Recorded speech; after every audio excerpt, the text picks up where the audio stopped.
This intro level and Sarman test is important that it start in a good neutral pelvis position with proper core activation, especially of the ISSS muscles.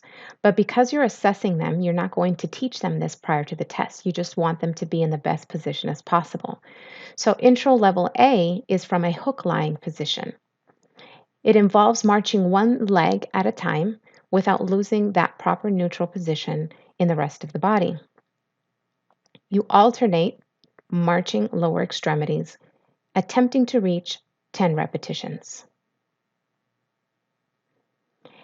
Intro level B is also from this hook lying position, but now it involves heel slides where one lower extremity remains in the hook lying position while the other slides their heel across the table or the floor.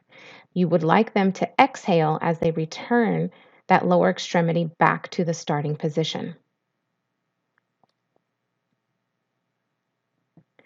Don't dwell on the breathing pattern too much. You just want them to not hold their breath. Intro level C now is the same starting hook lying position, but it involves one lower extremity remaining there while the other hovers, now not contacting the floor or the table as it extends. You are still ensuring that their neck does not hyperextend or that their ribs protrude anteriorly. Sarman grading starts when we are in this 90-90 position, 90 degrees of hip flexion and 90 degrees of knee flexion. This is to be done while they still maintain their core activated, not protruding their ribs or their neck in hyperextension or losing pelvic stability. Sarman level 1 is where they start in this 90-90 position and march one lower extremity to touch the floor or table and return to start.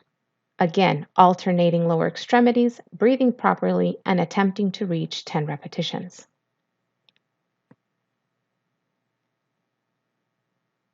If they're unable to do this, but hook lying might be too easy, you can do the modification of Sarman level 1A, where they passively hold one lower extremity and the other one does the marching, tapping the table and returning to the starting 90-90 position. Level 2 begins in this 90-90 position, but now we touch one lower extremity with our heel on the table and we slide it into the extended position, then return it to the start position of 90-90. Again, alternating legs, breathing properly, and maintaining proper form.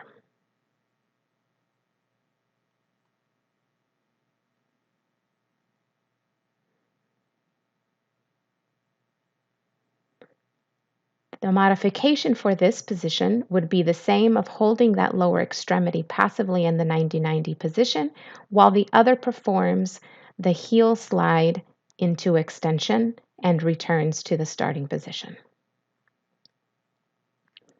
Sarman level 3 is from this 90-90 position, but now you are hovering that one lower extremity, meaning no contact is made with the table or floor when they are fully extended, and the other remains in the 90-90 position.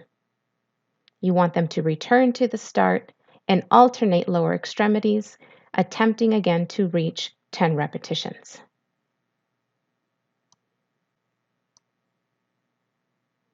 Modification here again is holding that one lower extremity passively and the other one performs the movement.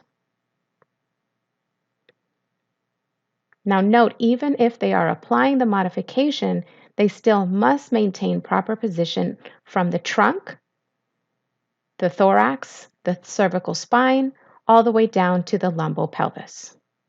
They should not allow their hips to move beyond 90 or less than 90. You want the knees and the hips to be stacked to avoid them overusing their hip flexors for the movement.